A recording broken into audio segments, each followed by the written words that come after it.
The Winter Soldier story arc is one of the most famous Captain America stories around. Not only was he a formidable foe for Steve physically, but also emotionally, because it turned out that he was none other than his best friend, who he thought was dead, Bucky Barnes. When the secret was revealed, it was a huge deal for the Captain America comics going forward.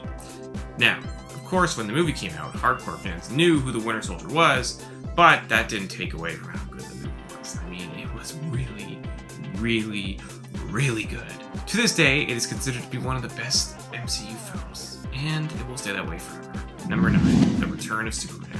When Superman died at the hands of Doomsday, the comic world was changed forever. Like, forever. No one thought that DC would ever kill off one of their best-selling characters, but they did. Naturally, fans thought this meant that he was gone for good.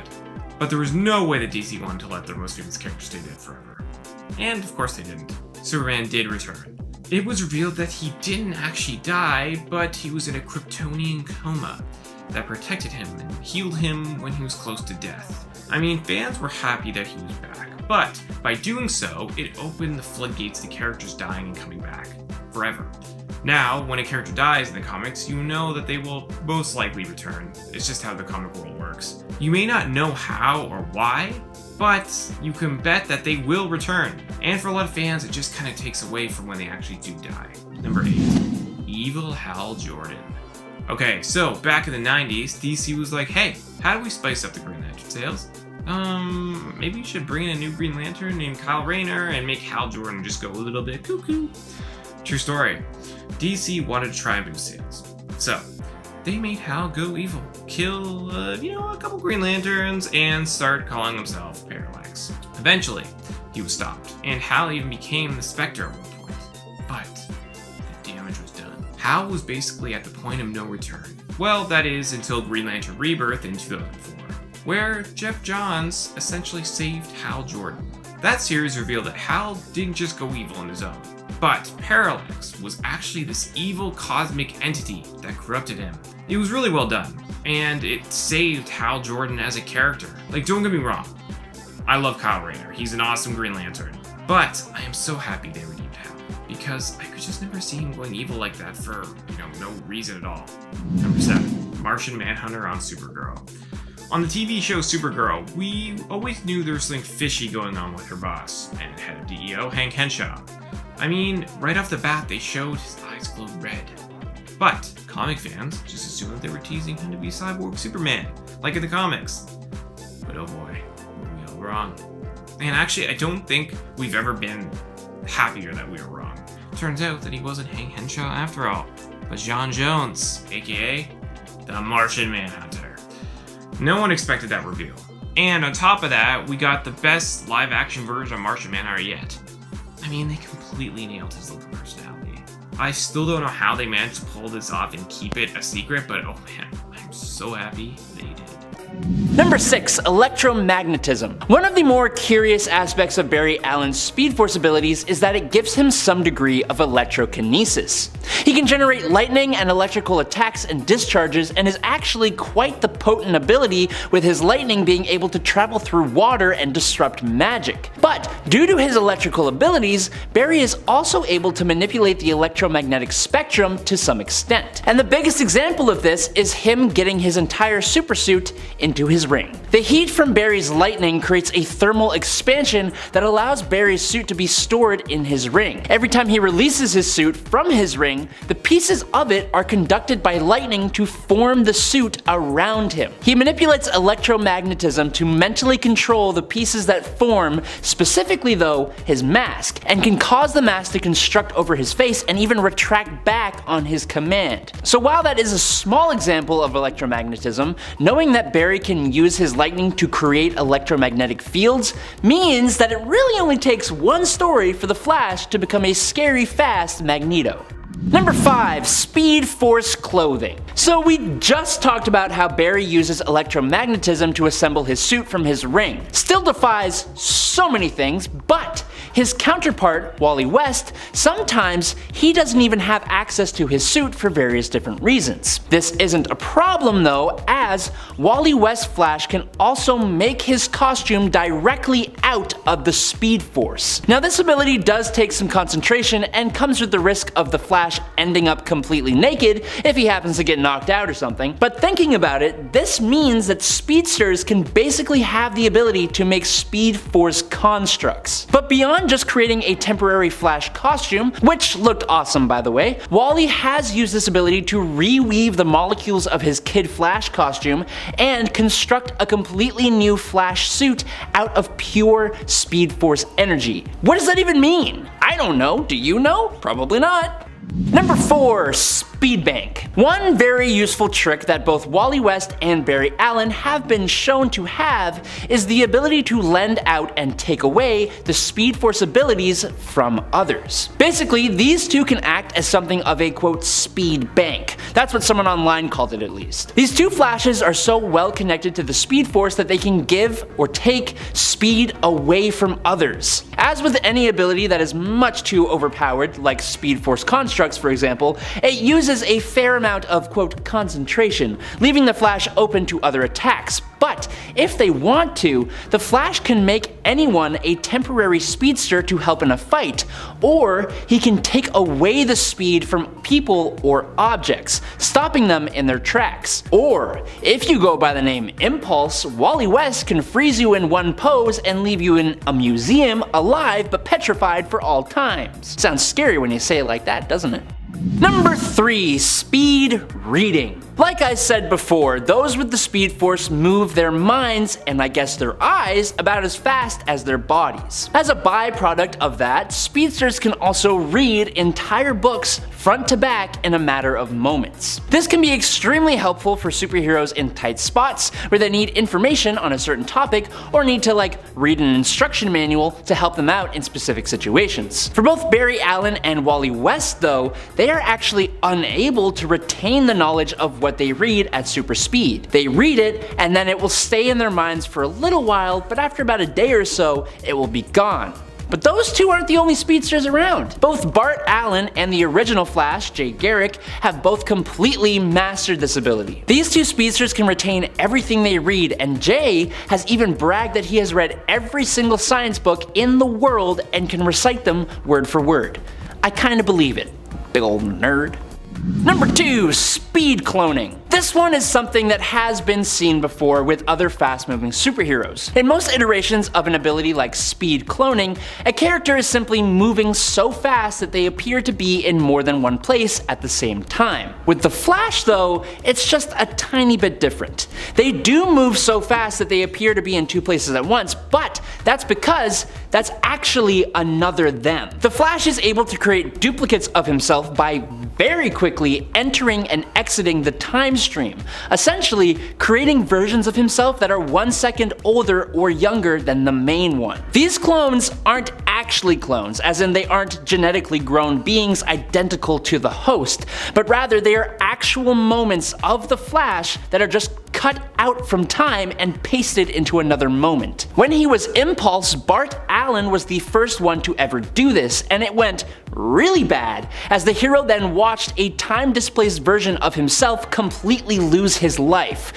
which has to be absolutely terrifying to watch. And finally, in number 1, it's a super metabolism. This one does feel like a bit of a no-brainer, but I find that a speedster's metabolism doesn't actually come up very often, not in stories or anything really. Basically, every speedster has a faster metabolism than an average human, and that just makes sense, but it affects each of them differently. They all heal at a faster rate than normal people, but Barry Allen himself has shown the ability to just focus on an injury and heal it almost instantly.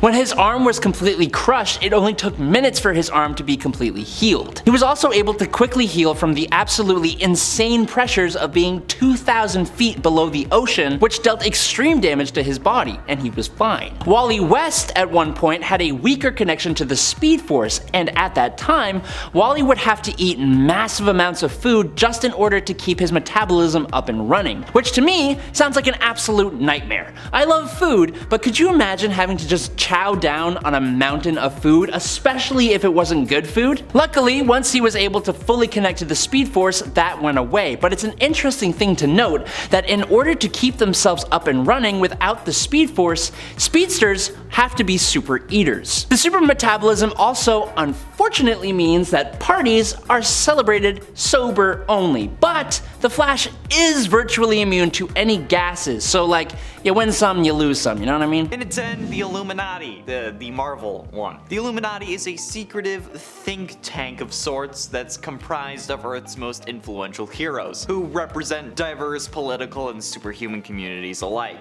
United by crucial events too significant to confront individually, they operated covertly, sharing unique perspectives that initially fostered success. However, their past errors came back to haunt them, starting with their public exposure during World War Hulk. As crises amounted, the group faced internal divisions that seemed to spell their demise, only for subsequent emergencies to bring them back together. It's like a really toxic couple, or One Direction. The imminent multiverse collapse due to incursions pushed the Illuminati to their limits, and though they alienated allies, they managed to save the multiverse. Subsequently, the group disbanded, but later reassembled to halt the Maker after his escape from a remote prison run by Damage Control. But still, yeah, the Illuminati isn't the Illuminati that you're thinking of. It's a different thing with heroes. And at 9, the Court of Owls. The Court of Owls is a secretive and violent cabal that has wielded political influence throughout history, employing architecture and planned assassinations to further their interest. Their existence is shrouded in whispers and a nursery rhyme bearing their name, which is a really weird way of recruiting, but oh well. And to execute their schemes, they use Talons, a breed of highly trained assassins. The leaders, wearing owl masks, appear human, while the rest of the court manifests as mutated human-owl hybrids with owl-like distorted faces, long claws, and animalistic behavior. Their attention was drawn to billionaire philanthropist Bruce Wayne when he announced plans to rebuild Gotham City. Consequently, he was sentenced to death by the group, and a Talon was sent to assassinate him during a meeting with politician Lincoln March. A fierce struggle ensued atop Wayne Manor, and the assassin ultimately survived to fall from the building, but that's what you get when you're trying to assassinate Batman. But yeah, Court of Owls. It's a secret society, I don't know what else to say. And at 8, the Spider Society, not the one you're thinking of. The Spider Society in the comics is a secret organization founded in 1099 AD in Castile, devoted to worshipping totemic spider deities. They have a long-standing rivalry with the Sisterhood of the Wasp, and their chosen warriors, known as Hunters, possess spider-like abilities granted by the spirit of the Hunter. WebCorp, based in Manhattan, New York, serves as a front for the Spider Society, hidden with multiple layers of shell companies and the like, because of course it's New York, even incorporating offshore to maintain secrecy. Among their ranks are Jessica Drew and Ezekiel Sim. They were former hunters, with Ezekiel continuing until his death. Anya Corzin was initially believed to be a hunter, but she passed the true power to Nina Smith. Thanks to her affiliation with the Spider Society and possession of the hunter's power, Anya gains the ability to understand the language of spider totems. Throughout history, the Spider Society and its hunters have played a vital role in the ongoing conflict with the Sisterhood of the Wasp, guarding the secrets of their ancient totemic worship. But yeah, it's not the Spider Society from the Into the Spider-Verse movies. It's a different one. But hey, I mean, I guess that also counts as a secret society. And it's 7, League of Assassins. The League of Assassins, or League of Shadows, founded by Ra's al Ghul, operates as a covert organization with the mission of protecting its leader like a deadly fang. Its members are highly skilled killers, mastering various martial arts and obeying Raz's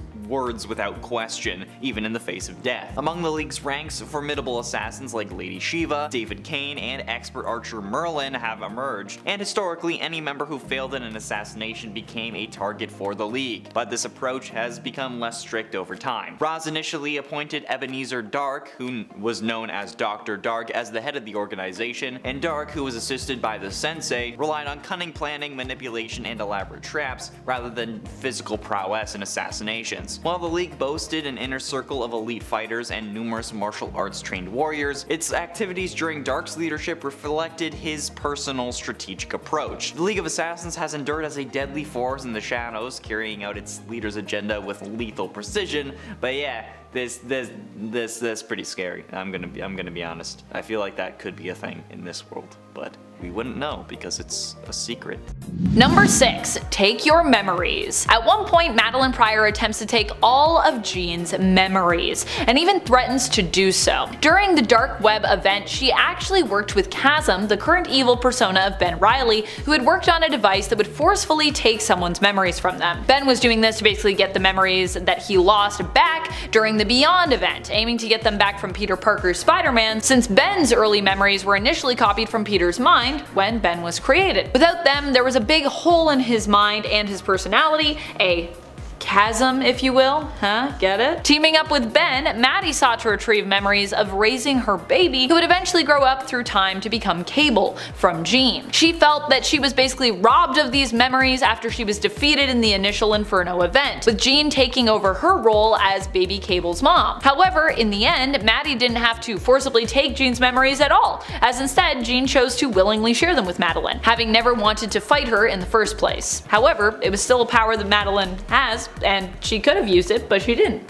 Number 5. Control over demons. Madelyne Pryor isn't just known as Madelyne Pryor. In the comics, she also has another name, the Goblin Queen. In fact, when I was recently cosplaying Maddie at SDCC this year, most people referred to me by that name. They call me the Goblin Queen. Most people knew me either as Jean's evil clone or just the Goblin Queen. Maddie earned this name after she made a pact with the Demon of Limbo, thereby becoming their queen. Although she may have felt pretty in her power at that time, in reality she was still kinda just being manipulated by them somewhat. Still, Maddie did hold some sway over the goblins and demons of Limbo, considering that she was their ally and their partner. And you know, Goblin Queen. But like I said, how much power did she have at that time? I don't think she had a ton, really.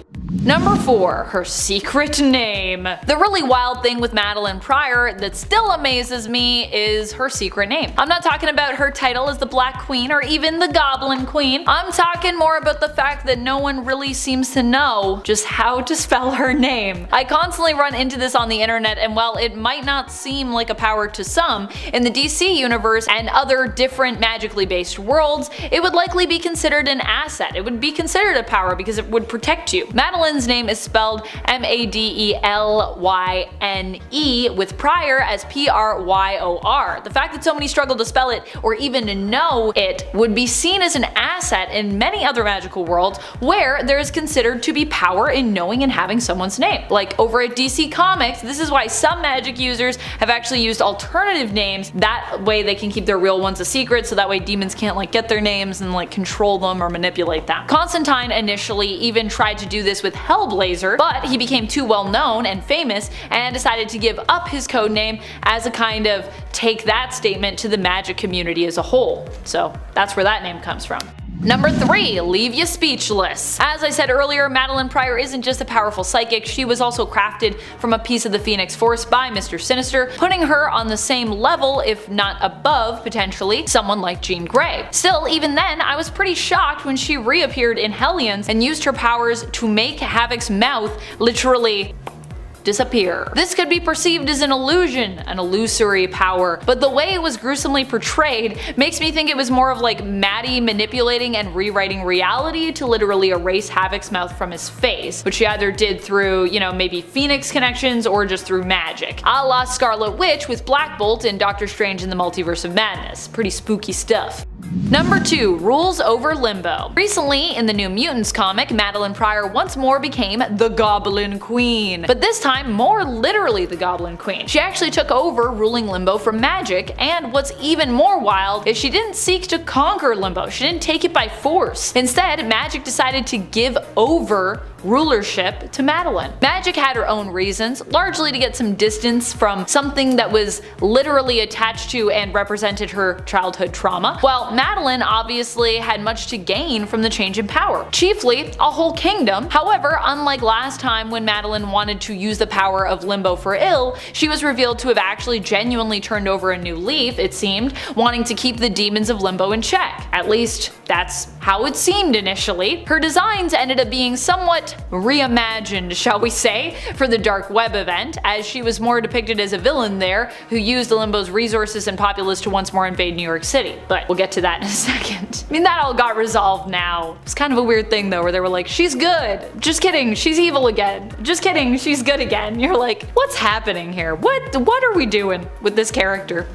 Number 1. Master Diplomat? Madelyne Pryor is perhaps working towards becoming a master diplomat and leader. At the end of the Dark Web event, with Maddie once more being reformed and even becoming an ally of the X-Men during the event, fighting alongside them and even getting to call on them to assemble, so nice, she decides to open up her own embassy for Limbo, stationing it in New York City. Maddie does this to bring the darkness into the light, believing the spirits of Limbo have been hidden away for far too long, seeing them as representing her own darkness and basically saying like, we try to like hide our darkness and suppress it and like put it away, but you know what, in order to heal we need to bring it out into the light. She intends to make sure that the beings of Limbo are no longer rejected and in fact are seen and accepted by the world above, and in this case now around them, which I kinda love, honestly. Number 10. 3 Jokers. So this was clearly meant to be a big deal, and maybe it could creep up and bite us still at some point. And some claim, oh, it already happened, the 3 Jokers are the 3 eras. But to that I say, we are more than 3 comic book eras in. So what was this? Well, near the end of the New 52, when Batman got into the Mobius chair, the Deus Ex chair, or the Exposition chair, that was omniscient, so you could know pretty much all the things. Well, Batman was testing it out by asking it questions, and he asked it, what's the Joker's true name? And he's all, no, that's not true, that's impossible. But sadly, no one's hand gets cut off. Instead, we go through a whole Darkseid War thing, and after, when Hal comes to see Bruce in the Batcave, because Hal and Bruce were close in the New 52, so Hal's like, what did the chair tell you? They had to force Batman off the chair, it was all very dramatic and silly. I'm never getting out of this chair. So the chair told him that there were 3 Jokers. So there's supposed to be a Batman 3 Jokers comic, and the rumored release was 2019, so they better hurry up. At the time of this recording, it's September of 2019, so tick-tock. This reveal, it's a mileage varies thing, from awesome to wow, that really destroys the lore and connection between Batman and the Joker. So if this happens, it will change everything. But we're a universe reboot in and headed towards another Crisis-style event, so we'll see. Number 9. Magneto's not Zorn. So Grant Morrison's X-Men run, the new X-Men run, is quite a lauded run, but it also had a lot of bizarre moments, and one of them was the big Zorn twist. So Zorn was created for New X-Men Annual 2001, so for this run. He was imprisoned by the Chinese government and forced to wear a mask to contain his black hole of a head. His head's a black hole. The X-Men end up saving him as he is trying to commit suicide by taking off his mask. Long story short, he ends up teaching at the school. His helmet blocks Xavier's telepathy, by the way. This will be important later. So then we have the reveal that haha, Zorn was Magneto all along. Why? Cause haha, so cool, what a twist. Sometimes if you have a good enough rep, you can get away with any twist, but if somebody else did it, they'd be laughed at. This twist would prove to be so perplexing it would ultimately be retconned away in a truly convoluted manner. Now some were like, oh look, there were clues. But there was contention between Morrison and the editors, cause the editors liked Zorn as a character and wanted to keep him around. And we're like, there's potential there. Also, this kinda ruins Magneto, but Morrison was like, I do what I want. I had Talia rape Batman because I didn't reread the issue I was basing it off of. So it went ahead, but Marvel would retcon this. But Marvel would retcon the Zorn reveal to create a second Zorn so they could keep using Zorn and Magneto. So where did all this end up? The first Zorn was really Zorn, posing as Magneto, posing as Zorn. Now there are multiple Zorns, so he's around. It changed everything and also showcases how some things are such a mess you have to break your spine to fix them. This twist is polarizing. Some love it and others pull the, oh, you don't like it? You just don't get it. Number 8. Dr. Manhattan and New 52 Superman. So Doomsday Clock is a big DC event that is merging the DC and Watchmen universes. This event has been going on forever now. It started in 2017 and is set to end now in 2020. It is 12 issues. That's ludicrous. So in it, one of the reveals is that Dr. Manhattan has been observing Superman and how he impacts the meta timeline, which is how they refer to the main DC verse. He notices that the timeline shifts around Superman's arrival and how everything can change, but not Superman. So he actually ends up subtly shifting one of these relaunches, resulting in the New 52 timeline Superman, the Superman who is more distant and removed from his humanity. There were also hints that the main goal of this series secretly in the background was to shift responsibility for the New 52 verse from Barry to Dr. Manhattan. But it took too long, so thanks a lot, Barry. So Dr. Manhattan gave the world what some people consider one of the most OC Supermen of all time. Some people love him. Different strokes for different folks. Number 7. Cyclops is a psychic projection. So Death of X, the arc wherein Cyclops sacrificed himself fighting Black Bolt, and was the catalyst for the mutant inhuman impasse kind of cessation of open hostilities. Well, that's not how Cyclops died at all. This was an illusion created by his partner Emma Frost. In truth, Cyclops caught Mpox, which the internet sardonically referred to as mutant cancer. This was a big reveal, though there were hints, like the fact that Emma and Scott were never seen separately. How did this change everything? Well, because of this false projection, young Cyclops, who is in the timeline as the younger versions of the original X-Men had been brought forward in time, he resented what he was to become and fought against it. This would further damage Cyclops' rep. We're rebooting all of the X-Men though, so we're gonna have to see where all of these changes and twists and turns end up. What will matter in the long run? Exciting times. In its sixth, the Cabal. After the Skrull invasion, Norman Osborn, formerly known as the Green Goblin, gained control of the law enforcement agency, now named Hammer, for his actions in defending the Skrull Queen. He took charge of the Thunderbolts Initiative, which absorbed the 50 States Initiative, and asserted control over the officially sanctioned Avengers team by ousting Tony Stark, who was framed for the invasion and forced to go into hiding. To strengthen his position, Osborn formed the Cabal, which was a secret alliance comprising of Namor of Atlantis, Emma Frost of the X-Men, Victor Von Doom of Latveria, Loki of Asgard, and the criminal known as the Hood. Although the Cabal's members' ambitions were thwarted under the watchful eyes of Iron Man, Nick Fury, and S.H.I.E.L.D., Osborn promised to them that they would achieve their goals in exchange for their loyalty. This allowed him to present himself as the one who tamed the unruly Cabal and gained their support for his rule. As Osborn tightened his grip on power, the Marvel Universe found itself facing a new danger when, Osborn has just a lot of super people underneath him. That's never a good thing. How about doing at number 5, the Foot Clan? That's right, we're throwing some TMNT in here. The Foot Clan, also known as the Foot, serves as a ninja clan in the TMNT or Teenage Mutant Ninja Turtles franchise, and it's led by Shredder, making it the primary adversary of the Ninja Turtles and their allies. Comprised of numerous faceless ninjas, the Foot Clan's main purpose is to engage in battles with just the Turtles, although individual Foot ninjas might not be particularly formidable. They are remarkably persistent, constantly returning to attack the Turtles more and more and endure just getting their asses kicked yet again. Originally inspired as a parody of Marvel Comics' Daredevil's criminal ninja clan, the Hand, the Foot Clan shares similarities with its namesake, originating from feudal Japan, practicing ninjutsu, and delving into dark arts and black magic. In their present form, they operate as powerful international organized crime rings, involved in various illegal activities from smuggling, trafficking with arms, and assassinations. But yeah, with Shredder leading them, you should be scared. And they started off in comics, because Ninja Turtles was a comic, so yeah, it's gonna count for this list. In it for AIM. Advanced Idea Mechanics, or AIM, is a privately funded think tank comprised of brilliant scientists whose sole mission is to gain and wield power through advanced technology, with the aim of overthrowing governments worldwide, kind of like Elon Musk and Tesla. Their strategy involves supplying arms and technology to radical groups and subversive organizations seeking to instigate a violent technological revolution while profiting from the chaos. The leader of AIM has been changed over time, but all leaders are bestowed with the title of Scientist Supreme,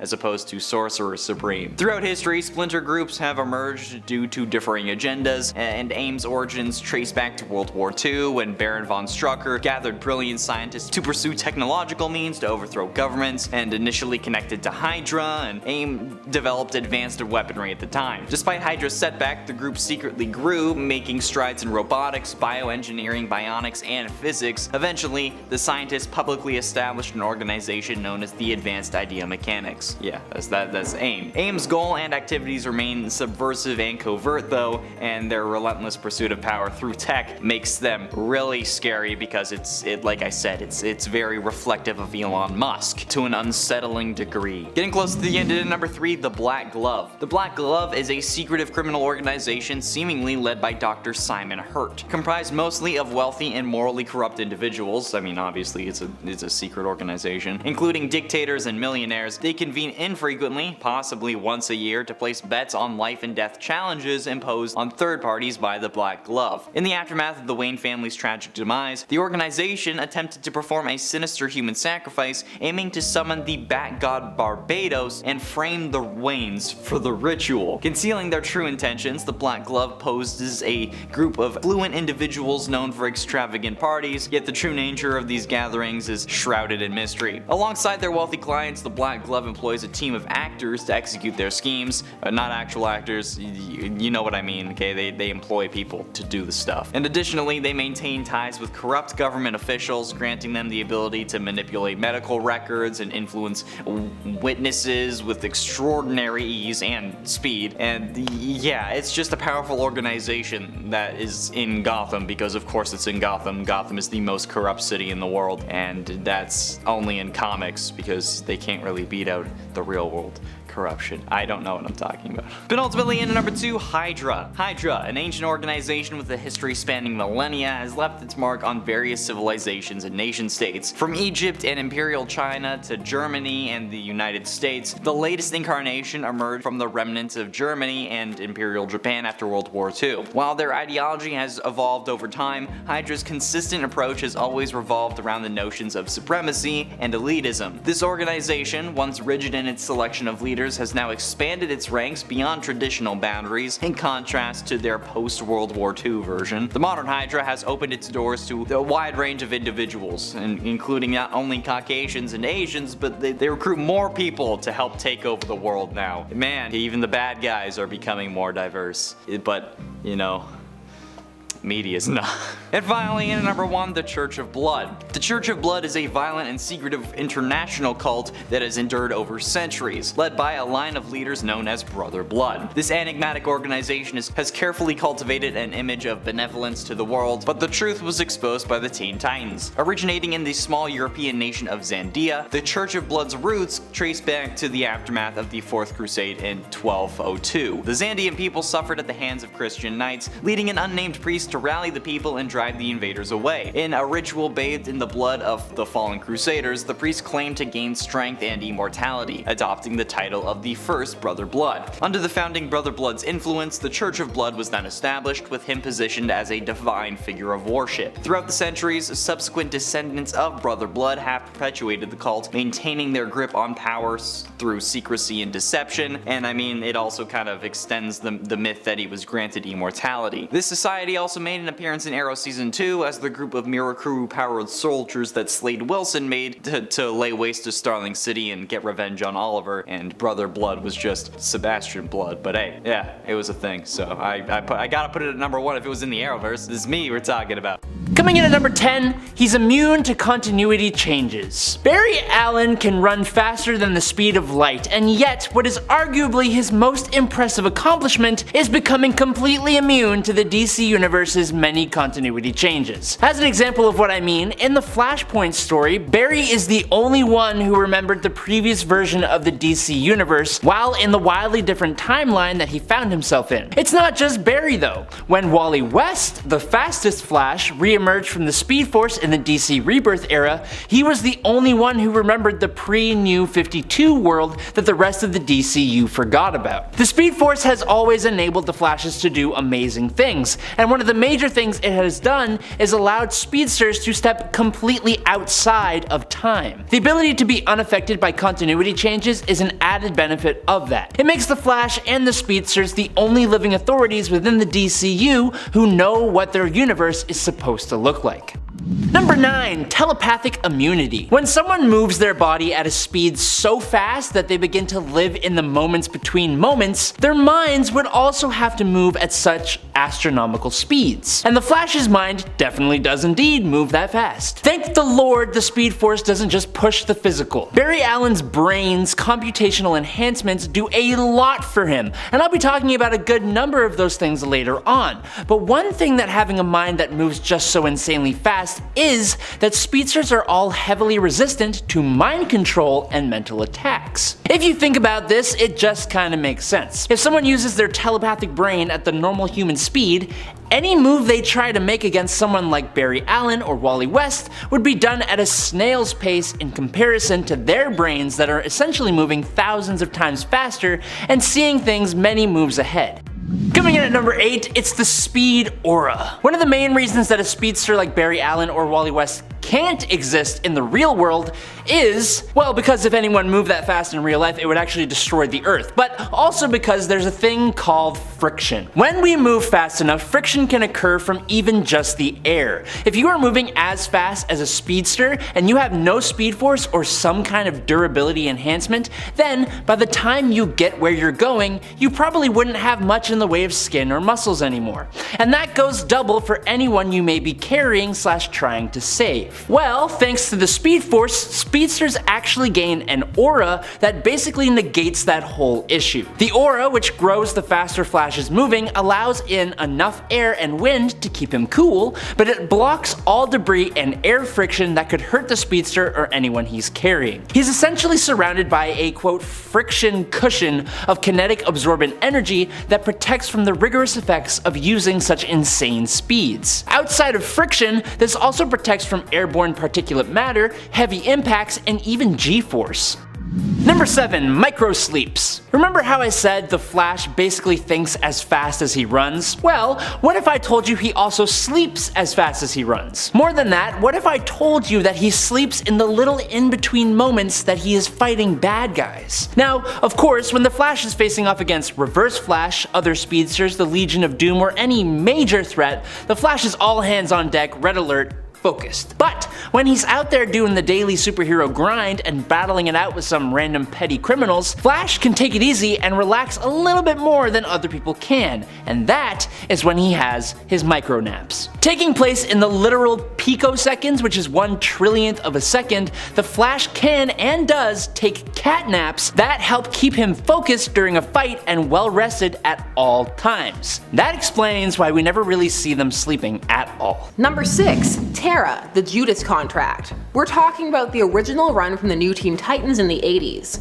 This Terra is still one of my faves. She's a ruthless sociopath who hates the Teen Titans. Her time with them doesn't soften or sway her. She's collecting data and ready to take them down. She even has agency in her affair with Deathstroke. Is he a creep for accepting her advances? Yes. She's actually of age, but let's not fall down that rabbit hole. People focus on that, and then they end up focusing on Deathstroke and lose all the glory that is evil Terra. This revelation shook the team to their core. Terra was their friend. She was involved in their wedding. She had a thing with Beast Boy. She was deeply involved with them for months. Her betrayal hurt them, and it was a wound that never fully healed. It changed the team's dynamic, and it's still a benchmark for betrayal, even though these days you have a more sympathetic Terra, which is also a good angle. They're both good. But I'll always have a soft spot for hardcore evil. That and petty evil. Love me some comic book pettiness. Not in real life though.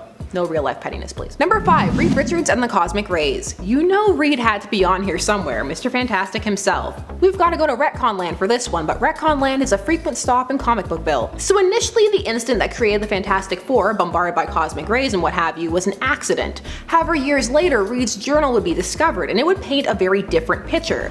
In it, he would detail a concern over an increase in superpowered beings and mutants. So he wanted to create his own superpowered team to counteract those he believed would not act with the best of intentions. This is also the source of some of the tension between him and the X-Men. Despite Franklin, his son, being a mutant, Reed hasn't always been their staunchest supporter. So it turned out that Reed had designed the spacecraft to harness the rays so that he and the crew would be exposed. Now Reed would claim he didn't remember writing that, and so began a plot of perhaps it had been his subconscious mind, or was it a fake entry made by Doom or someone else to dissolve the team? The answer's never fully there. Now with all I know about Reed, I think he did, but not on purpose. I wish they had gone with that. It would have been a great parallel for Doom. Brilliant men who couldn't conceive of making a mistake who make a huge one that completely alters their lives. Cause of their own hubris. I'm here for it. Dooms turns him into a despot, and yet Reed gains a family. It would be such a great foundation for their hate for each other. Number 4, Gwen Stacy and Norman Osborn's secret affair. Who greenlit this? So this was a plot twist reveal that was trying to give more agency to Gwen and her death in 1973. However, just like Batgirl mounting Batman on the rooftop, it went awry. Now, Norman hadn't just killed Gwen to go after Peter. No, he had been sleeping with her and had gotten her pregnant, and they'd had twins, secret twins. And when he learned that she was gonna take those twins and raise them with Peter, he snapped, killing her. He took the kids, hyper-aged them, and told them it was all Spidey's fault. This way, Spidey could have drama with Gwen's kids. It's just the reveal of it too. The panels of her sleeping with Norman and Peter's question, his takeaway was he still her first Priorities. Oh, she slept with Norman, but after me. That's alright then. This was poorly received and is often mocked. Nothing like a secret pregnancy plot. Number 3, Ozymandias from The Watchmen. He did it 35 minutes ago. And this secret, his plan, is the entire mystery that is being worked through in Watchmen. The depths of his deception are truly intricate. This plan has been in motion for years. Most of his adult life has been a front for this one moment. He hired someone with a fake job to give them cancer so it would pay off years later. Ozymandias is a complex character in that what he does can be viewed as heinous, but the goal is pure, and the way he goes about it is both villainous and heroic. Heroic in the way that involves massive self-sacrifice. He gives up everything for this, his life, his friends. He's a shell trying to save the world in the only way he thinks will work. But also he doubts, which separates him from a supervillain. After it's all done, he does wonder, was it the right thing? Yeah, I'm gushing, but whatevs. Give me a nuanced Adrian. None of this, oh, he was wrong. Let me decide how I feel, DC. Don't decide for me. Number 2, Nick Fury, Original Sin. So Original Sin was a series that was full of the gasp moments and the reveal of secrets, some cooler than others, and a lot of books that felt like, okay, yeah, secret, can we get back to our plots now? Mileage varied on these reveals a lot from comic to comic. But one of the big takeaways, spoilers, was that Nick Fury was a life model duplicate or decoy, and the real Nick Fury has been lurking in the shadows, covertly taking down threats, while his life model duplicate did lots of the wacky, zany stuff we saw. Oh man, did mileage vary on this. But not as much as for our number 1. I think you know what it is. Hail Hydra. Now Hydra Cap. Listen, there are people who love this plot and people who hate it, and the rationales are more complex than people think. So I'm gonna focus on one element that really bothered people, even some people who liked this plot. So before Captain America Steve Rogers, or Steve Rogers Captain America as it was always laid out in the title card, Cap had been old. Then he was de-aged by a sentient cosmic cube. But it turned out that the cube had rewritten Marvel history. So think of the pre-existing timeline as Marvel 616A and post-cosmic cube we live in as Marvel 616B. Now in B it was revealed that Cap was a Hydra agent the whole time, but everything else was the same. So all the adventures that you would see in 616A that had still happened in B, all Hydra Cap, everything. Cap Wolf, Hydra Cap. Cap on meth, Hydra Cap. The resolution of this isn't exactly what people say it is. They like to say, oh no, Hydra Cap was fake. No, he was real. The Captain America who comes back to take him out is fetched from timeline A, but everything else and everyone else is in timeline B. So yeah, he's technically Cap, but not the Cap from that timeline, which superseded the original timeline, making it the prime timeline. And Cap A, hence an alternate, and Cap B, Hydra Cap, the real Cap. Now most people just choose the first explanation, that it was always fake Cap. So Hydra Cap was always fake and they went and got back real Cap, which should have been what they went with from the start. It would have helped. It wouldn't have alleviated the backlash, but it would have helped. Timing and such a huge shift in character center meant that some will always hate this, but some felt it had potential. Maybe it should have been a what if. Hydra Supreme is still around somewhere. Will he be back? Maybe he already is. Dun dun. Number 10. The Bombastic Bagman. Amazing Spider-Man number 258 is an important issue in the character's history. It is the issue where Mary Jane admits that she knows that Spider-Man's secret identity is Peter Parker. It's the issue where the black symbiote suit causes Peter to have his iconic nightmare. And it's the issue where Spider-Man takes his black suit to the Fantastic Four for analysis and discovers that it is a living alien symbiote. More important for the purposes of this list, it's also the comic that features one of the most beloved Spider-Man looks. Once Peter discovers the black suit's true origin, he tries to take it off, but it refuses to be removed, and Mr. Fantastic is forced to use a sonic weapon to get it off of Spidey. This leaves Peter with no way to conceal his secret identity. Johnny Storm is happy to help him out, lending him an old Fantastic Four costume and a paper bag with holes punched into it for a mask. Spidey heads home, embarrassed at his appearance, but is forced to stop a robbery in his temporary costume. Both the victims, the criminals, and the police are confused at this strange figure with a "kick me" sign taped to his back, and once the crime scene is secured, the Bagman is swarmed by reporters who ask him who he is and if he is dressed like he is as some kind of superhero initiation prank. All in all, one of the more embarrassing ways that Peter has had to hide his secret identity. Number 9. Batman spreads misinformation. After Bruce Wayne returned from being trapped in time, don't ask, he decided that his efforts to fight crime had been too small in scale. So he decided to take his crime-fighting enterprise to a global level. As Bruce Wayne, he announced publicly that he had been funding Batman's exploits for years and was starting and funding an organization that was going to franchise the idea of Batman so that every country would get its own Batman. He called it Batman Incorporated. Bruce coming out and admitting that he is linked to Batman, of course, led to more people theorizing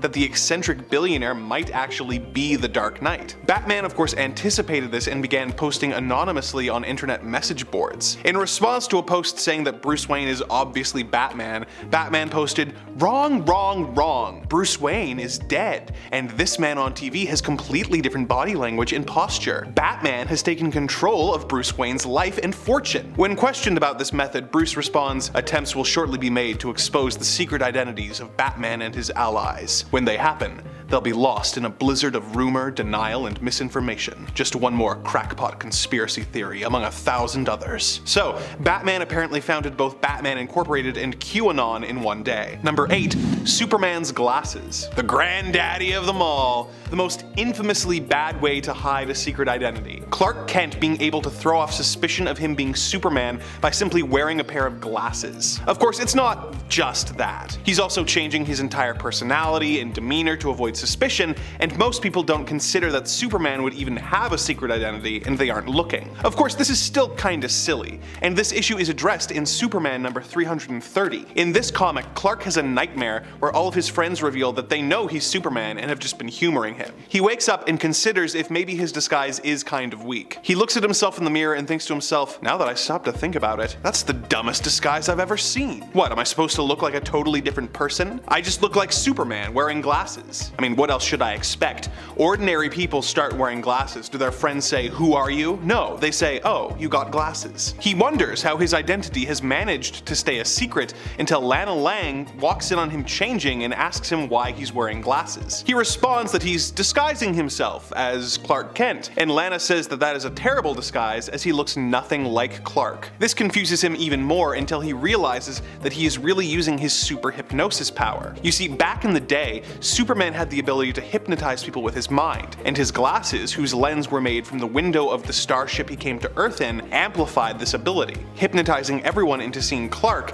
as a different person than Superman. This explanation isn't canon anymore, so he really is just fooling everyone with a pair of glasses, which is of course ridiculous. Number 7. Wolverine becomes Patch. When Wolverine and the X-Men were assumed dead following the Fall of the Mutants storyline, they wanted to keep it that way. So, when Wolverine was called to Madripoor to settle his debt to a dying man, he knew that he needed a clever disguise so no one would know it was him. His solution was to wear an eye patch and call himself Patch. Not exactly the most involved disguise. At least when Superman wears his glasses, he's putting on a different persona and changing his hairstyle and posture. But Wolverine doesn't even change his hair away from his classic look. He doesn't act any different from his usual self, he's just Wolverine in an eye patch. He developed this persona in 1988's Wolverine Volume 2 Issue 2, but has dusted it off from time to time, using it as one of his go-to disguises when he needs to keep a low profile. Of course, Wolverine typically wears a mask on his X-Men adventures, so the general public probably isn't overly familiar with his face, but it's still not a very clever disguise. And at 6,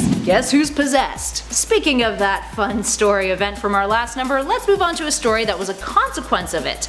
We were talking about the time that Hal Jordan went mental after Coast City was destroyed, leading into the famous Emerald Twilight story arc. So, Hal loses his crab and he uses his ring to recreate his home city, and bring its residents back to life too. All 7 million of them, including his father.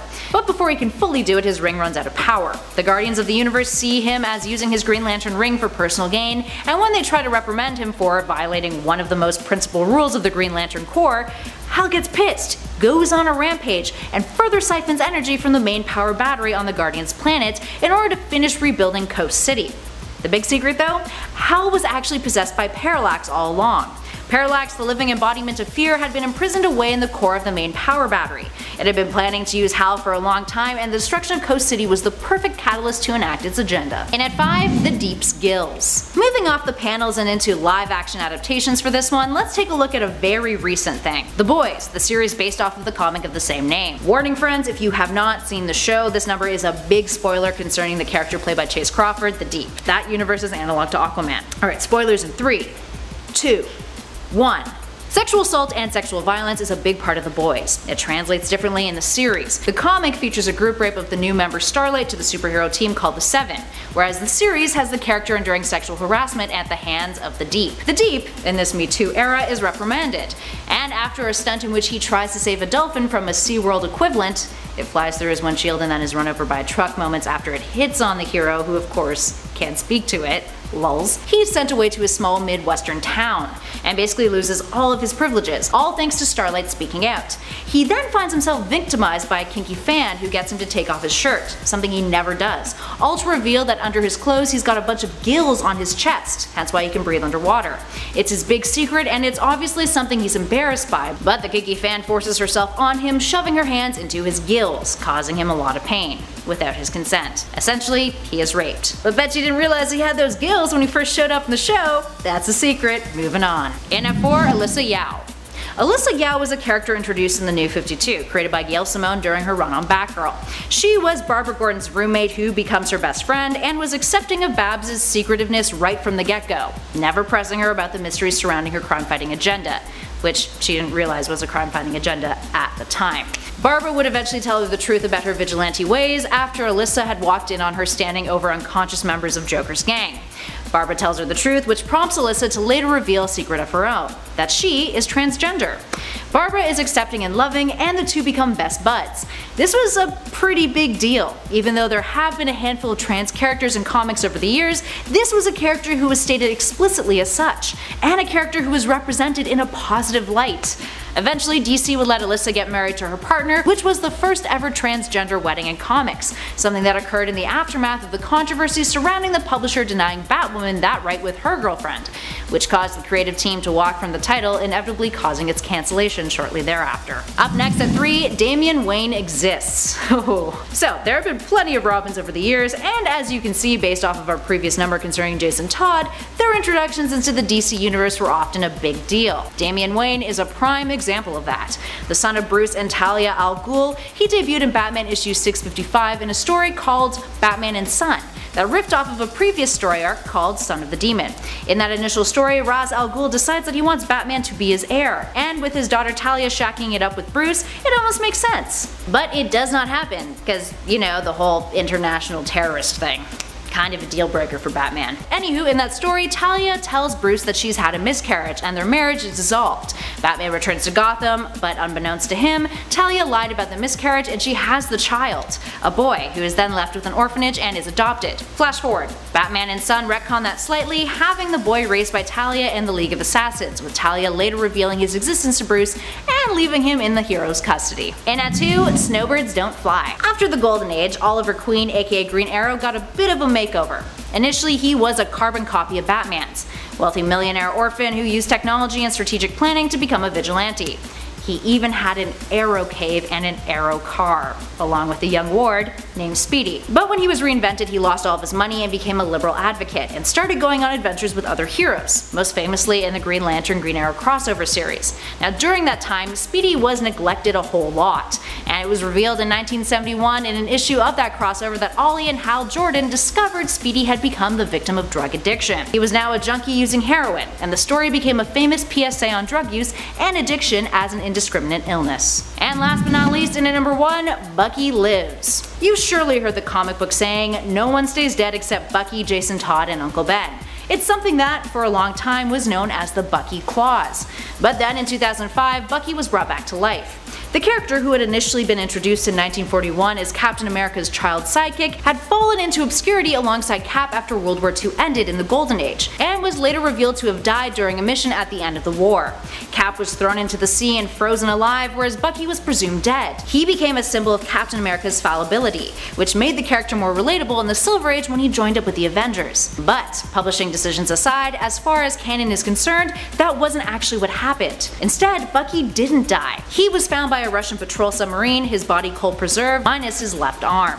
He was then revived in Moscow, although suffered brain damage and amnesia, and was given a bionic arm, and then turned into the Winter Soldier, a sleeper assassin for the Soviet Union's Department X, programmed to be a ruthless and efficient killer. Eventually, he came face to face with Cap again in 2005, and the story was exploded. Number 10. Resurrection. While not always influenced by Madelyne and her own abilities, Maddie not only has a powerful healing factor, but she seems to have found herself in a constant cycle of resurrection. Meaning that even when she seems to be dead and gone and we haven't seen her for honestly years, she's the kind of villain, and honestly not even just a villain now, also just as a character, that always comes back. Madelyne has been defeated multiple times and has returned since her initial introduction and defeat in Inferno more than 5 times over the course of her 40-year history. Now that is quite a lot of returns, and also quite a lot of disappearances, honestly. One thing is for sure, if Maddie is killed or seemingly permanently defeated or disposed of in some way, she always comes back. Eventually anyways. Might take a few years, but she'll be back. And friends, before I move on to our next spot on this list, if you love what we do here at Top 10 Nerd, be sure to show us you love us by clicking that subscribe button.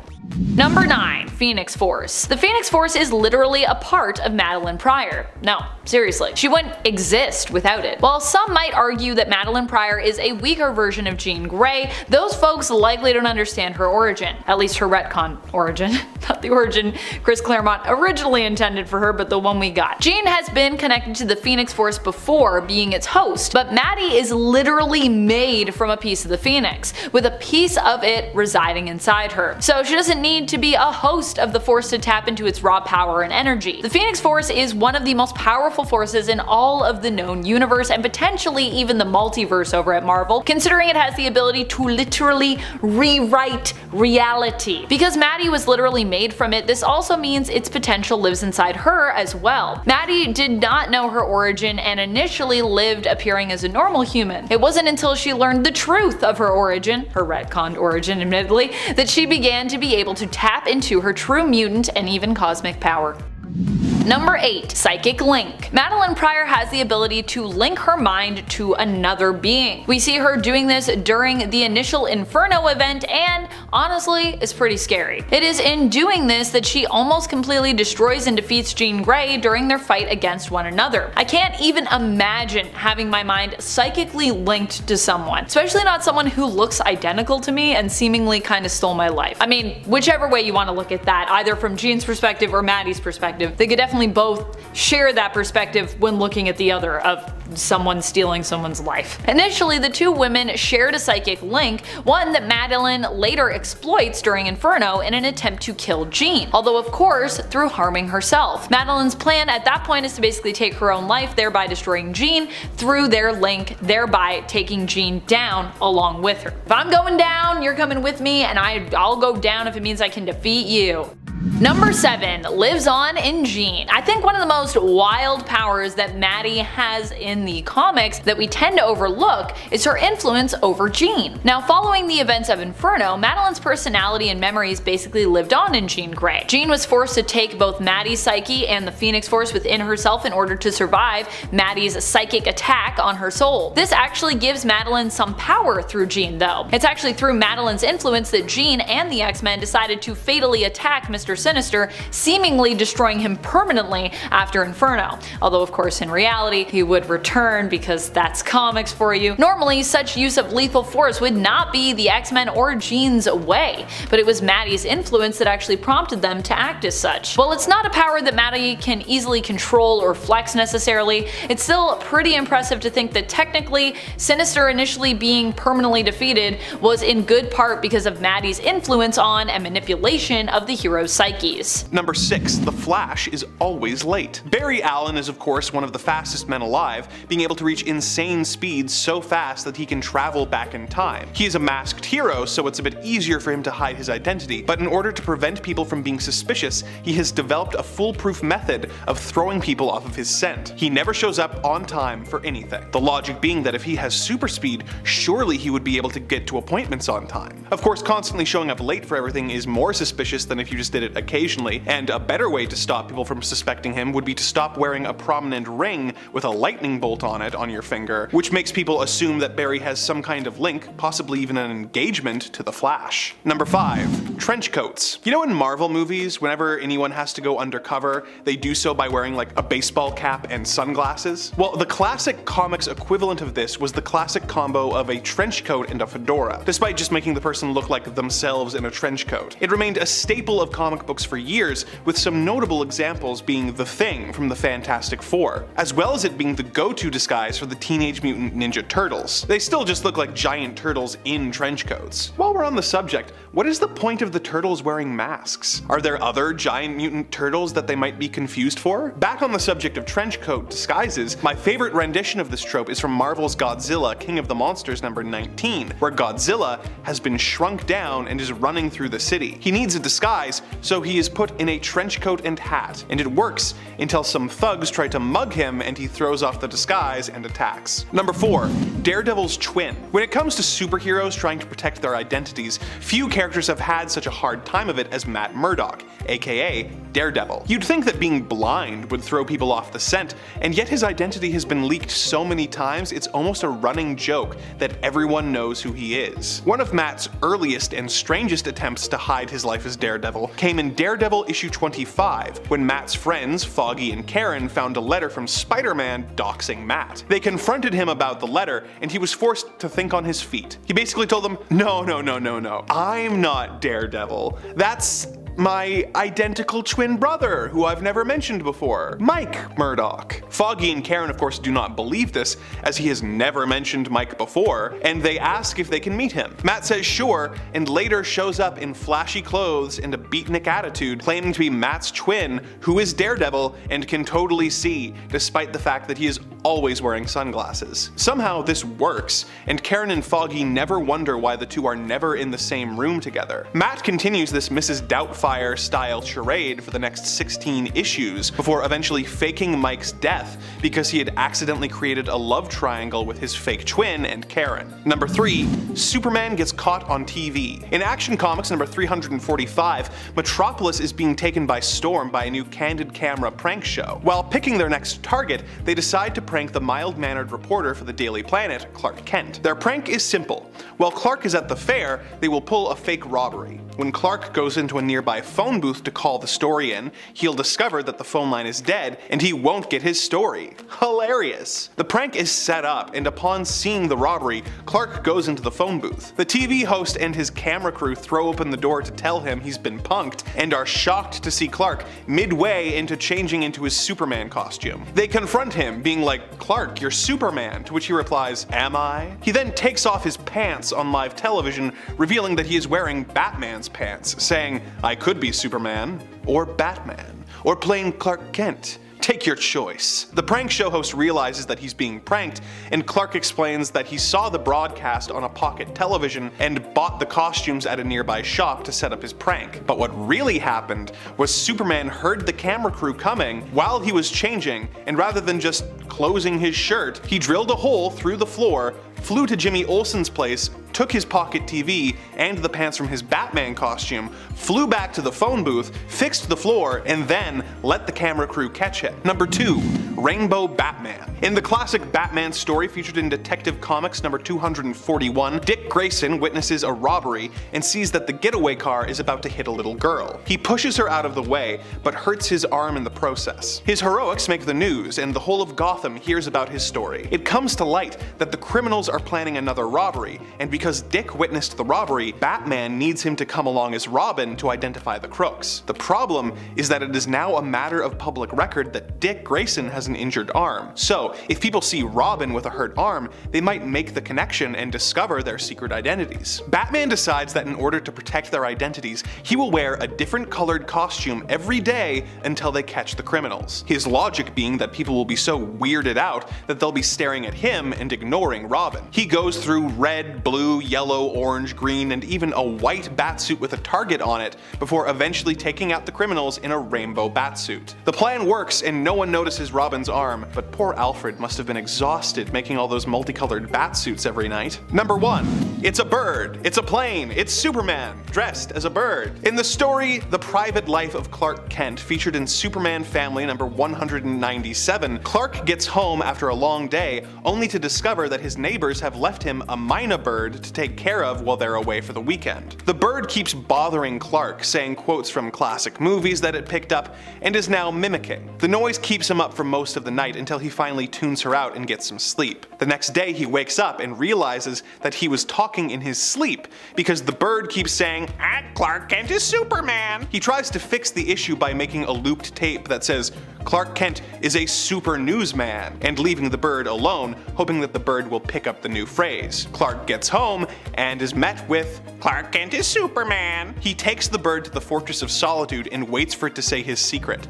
And then, every time it does, he screams and leaps out in a giant bird costume to scare the Mina. He does this for an entire night until the bird is so traumatized that it refuses to tell the world that Clark Kent is Superman. Clark gets a call from his neighbors a couple days later asking why the bird doesn't say the phrase they spent weeks training her to say as a prank anymore. Clark realizes his mistake, and the comic ends with him trying to retrain a traumatized bird to say that Clark Kent is Superman again. Starting us off in at number 10, Demon in a Bottle. Superheroes are not perfect. That's something that has always been a philosophy of Marvel's, whose characters' Silver Age claim to fame was their nuances and relatability. So when it was revealed that one of their flagship heroes, Iron Man himself, was struggling with addiction, you can imagine how big of a deal that was. Enter Bottle and a Demon, the 1979 9-issue story arc that occurred in the first volume of the Invincible Iron Man. It follows Stark's drinking problem, something he admits to later on and works to fight against, with his addiction making him his own worst enemy. Alcoholism was the villain in this story arc, as artist Bob Layden put it. It was one of the many downfalls of those who were in the corporate world. I quote, "Alcoholism wasn't talked about all that much really, to be honest with you, especially with kids, in that particular era. But we treated it as we intended to, as the bad guy." Now, despite being a superhero, Tony was still very human, and that is something that is perfectly illustrated in this cover by Layden. Up next at 9, Jason Todd's death. This number is slightly different than most of the others on our list. Rather than focusing specifically on a superhero secret, we're looking at a secret that was eventually revealed concerning that superhero from a publishing standpoint. We're talking about how the phone-in poll that determined whether or not Jason Todd would live was revealed to have had been rigged by one guy who had programmed his computer to call in every 90 seconds. No joke. So, for context, when Jason Todd was introduced, he was a carbon copy of Dick Grayson. But after Crisis on Infinite Earths, he got a new origin story that made him more of a rebellious street kid who was difficult for Batman to handle. He wasn't as well received as the initial Robin, and at the time, DC wanted to try a new marketing tactic in which fans could call in and vote on a plot point in one of their stories. They decided to go big or go home and made that plot point the death of Jason Todd. Now, little did they know that within that 36-hour voting period, out of the 10,614 votes that they received, with a 72 vote margin determining Jason's fate, might I add, one fan had programmed his computer to dial thumbs down every 90 seconds for 8 hours straight, which literally made the difference between Jason surviving or dying. And yeah, spoiler alert, he died, but he came back, so yeah. And it ate Magneto's kids. When Scarlet Witch and Quicksilver were first introduced to the Marvel Universe, they were villains of sorts. They had teamed up with the Brotherhood of Mutants after Magneto saved them from an angry mob, who were hunting them down because of their powers. Feeling they owed the Master of Magnetism a debt, they joined up with his team, but later left after Magneto became indisposed and the Brotherhood kind of went their separate ways briefly. They would go on to join up with the Avengers. But it was later revealed that Magneto had an ulterior motive in saving them from that angry crowd. Or rather, he was doing it because he had a secret connection to the powerful twins. He was their dad. While this is something that has been retconned back and forth over time, it still makes for one of the X-Men's most enthralling secrets. And some fans to this day still refuse to believe that he is not their daddy dearest. He's their dad, even though it's very murky as to whether or not he is their dad. Gotta love retcons. And at 7, the Kryptonian Coma. Yes friends, we are talking about the death of Superman at this number. Fans of our channel will know how much I disdain that story and the repercussions that it had, but we are not going to talk about that today. Instead, we are looking at one aspect of that storyline. The plot point that caused all of the controversy surrounding that arc. That Superman was actually alive. Specifically, that he possessed the ability to fall into something called a Kryptonian coma. Alright, for context, in 1992 DC launched the Death of Superman story arc, in which Doomsday comes to Earth and he and Superman fight, with them essentially killing one another. Superman appeared dead, he had no vital signs, and by human standards, he had pretty much bit the dust for good. The DC Universe went to mourning, there was a funeral, and in his absence, multiple imposter Supermen started to emerge and stir up some trouble. But then, it was revealed that Superman was actually alive all along, and that his body had slipped into a Kryptonian coma, which was essentially a way for him to revive himself after being severely hurt. Considering it was no longer the Silver Age, let alone the Bronze Age, whipping out new abilities for a character who first debuted in 1938 felt like a cheap stunt, which it kinda was, but that's a rant for another video, friends. Number 6. Barry Allen is Savitar. Alright, so this was also a really, really big deal. I mean, people had so many theories about who Savitar was, but when it turned out to be Barry Allen, it really changed the show. It instantly made Savitar that much more interesting. Don't get me wrong, he was always a cool and scary villain, but he lacked the emotional connection of a Reverse Flash or Zoom. And once the secret was revealed, it instantly made things more interesting. I think the only thing that bugged fans was that they wish they revealed it a little bit sooner in the season so that we could have gotten more of all that evil Barry drama. It really changed the dynamic because it was Barry that they were fighting. A slightly different version of Barry, but one that had all the same memories as the original. So it made for a very interesting dynamic. Number 5. The Unworthy Thor. During the original Sin storyline, Nick Fury whispered something to Thor, and because of whatever he said, Thor became unworthy to wield Mjolnir. That led to someone else pick up the hammer and become Thor. And Thor then went on to become known as Odin's son and star in his own miniseries, The Unworthy Thor.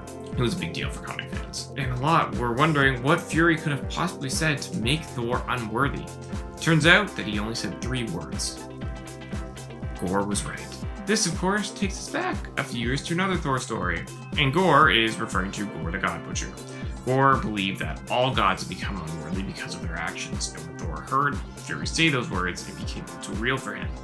And then he became unworthy. And even though it sucks he lost his hammer, I mean, how cool did he look as the unworthy Thor? I mean, he looked badass, and it gave Thor one of his best stories in years. Number 4. Tony Stark's parents. In the Marvel Cinematic Universe, it was always known that Tony's parents died in a car accident.